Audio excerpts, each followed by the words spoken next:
रीमा अपने माता पिता की इकलौती संतान थी। वह इसी साल एमबीबीएस एमएस की पढ़ाई पूरी करके डॉक्टर बनी थी। उसकी मां मीरा जी और पिता मदन जी चाहते थे कि उनकी बेटी अब शादी कर ले। मदन जी ने रीमा से पूछा भी अगर उसको कोई पसंद हो तो वह बता दे। लेकिन रीमा ने कहा पापा मैंने आपसे वादा किया था, आप मुझे डॉक्टर बनने दें तो मैं आपकी पसंद से शादी करूंगी। इसलिए मैंने किसी को नहीं पसंद किया है, अब आप ही पसंद करिए। मदन जी ने अपने रिश्तेदारों से कहा वह रीमा के लिए कहीं अच्छा सा रिश्ता बताएं और वह खुद भी रीमा के लिए लड़का ढूंढने लगे। मदन जी मध्यम वर्गीय थे, इसीलिए उन्होंने एक रिश्ता भी उसी कैटेगरी में खोजा। कुछ दिनों बाद रीमा को देखने के लिए लड़के वाले आए। लड़की के साथ उसकी माँ, पिताजी, बहन और उसके जीजाजी थे।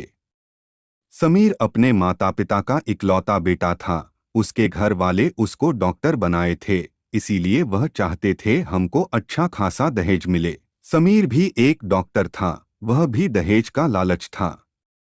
उसकी सोच रीमा से बिल्कुल अलग थी। जहां रीमा आज के जमाने को अपना रही थी, वही समीर रूढ़िवादी था और दहेज को अपना हक समझता था।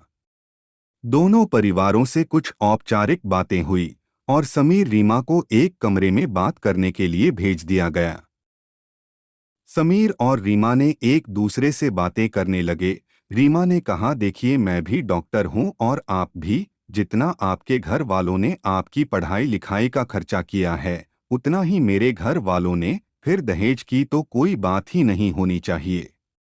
रही बात शादी के खर्चे की, तो आप भी आज के जमाने के हैं और हम भी तो दोनों परिवार मिलकर उठा लेंगे। आप भी अपने माता पिता के अकेले हैं और मैं भी, तो जैसे मैं आपके परिवार को अपनाऊंगी वैसे ही आप मेरे परिवार को। इतना सुनते ही समीर भड़क गया और बोला मेरी माँ पापा ने मुझे इसीलिए डॉक्टर नहीं बनाया है कि मैं सड़क छाप लड़की से शादी कर लूं। इतना खर्चा किया है उन्होंने मेरी पढ़ाई पर, इतना भी ना मिले तो फिर बेकार है शादी करना। मैं तुमसे शादी नहीं करूंगा। रीमा ने कहा शुक्रिया आपका समीर जी, अच्छा हुआ आपकी असलियत अभी ही सामने आ गई, वरना बाद में मेरा क्या होता। रही बात डॉक्टर की, तो यह मत भूलिए मैं भी एक डॉक्टर हूं और मेरी पढ़ाई पर भी उतना ही खर्चा लग रहा है। मिस्टर समीर आप क्या तोड़ेंगे इस शादी को, मैं खुद ही आपसे शादी नहीं करना चाहती। रीमा ने कहा दहेज लोगे क्या, घर भरोगे। समीर और रीमा दोनों बाहर आए। दोनों के चेहरे और हाव भाव को देखकर लग रहा था दोनों इस शादी के लिए तैयार नहीं हैं। समीर की मां ने पूछा क्या हुआ बेटा, पसंद है लड़की। समीर ने कहा मां मैं ये शादी नहीं कर सकता, यह लोग दहेज भी नहीं देना चाहते हैं और शादी का खर्चा भी आधा आधा उठाने को कह रहे हैं।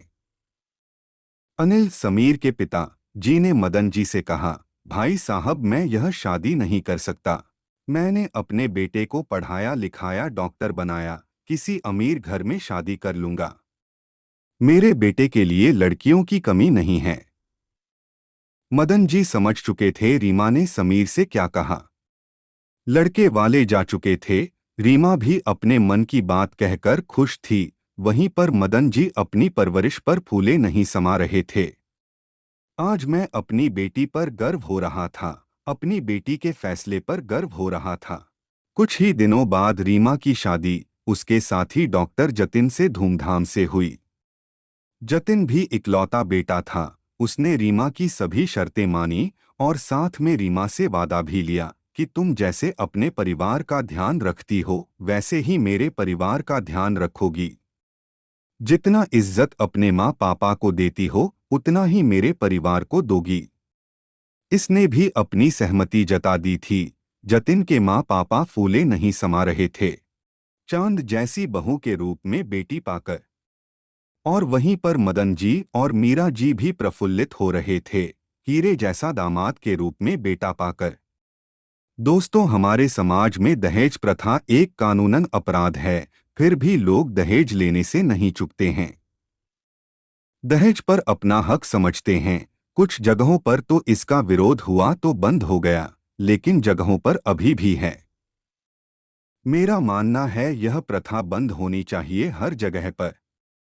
इसकी वजह से कितने घर बर्बाद हो गए, कितनी शादियां विफल हो गई, कितनी बेटियां जलाई गई, कितने माँ बाप बिक गए और वहीं पर कितने माँ बाप सदमा बर्दाश्त न कर सके और दुनिया ही छोड़कर चले गए।